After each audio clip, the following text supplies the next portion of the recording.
Avez-vous déjà ressenti cette frustration?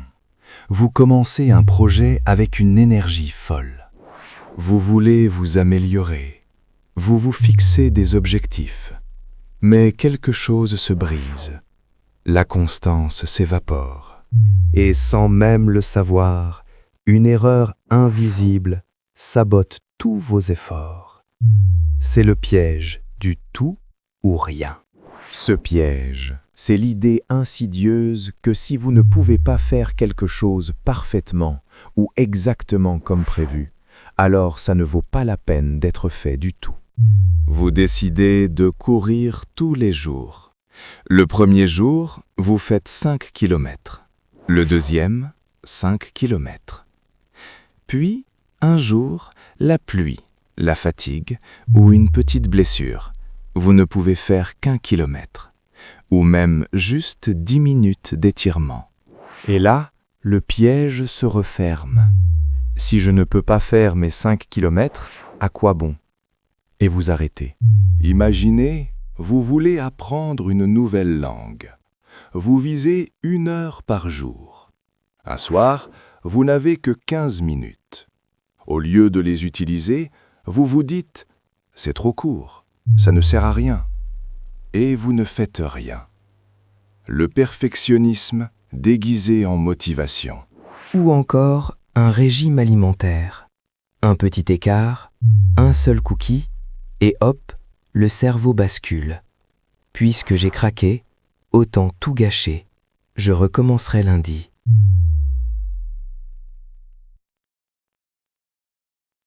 Ce n'est pas l'écart qui vous fait échouer. C'est la réaction disproportionnée à cet écart. Le problème n'est pas le manque de volonté, ce n'est pas que vous êtes paresseux, c'est cette mentalité rigide du tout ou rien qui transforme le moindre accroc en un échec total.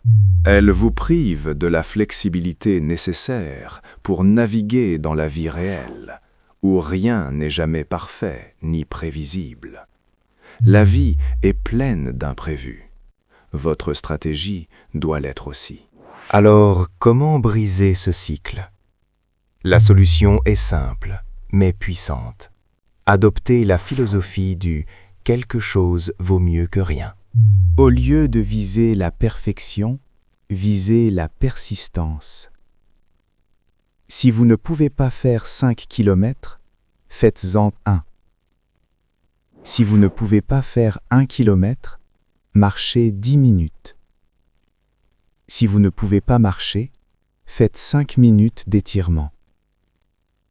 L'important n'est pas l'intensité de l'action, mais le maintien de l'élan. Pour la langue, 15 minutes, c'est 15 minutes de plus que 0. Pour le régime, un cookie n'anéantit pas une semaine d'effort. Reconnaissez l'écart, apprenez et revenez sur la bonne voie au repas suivant.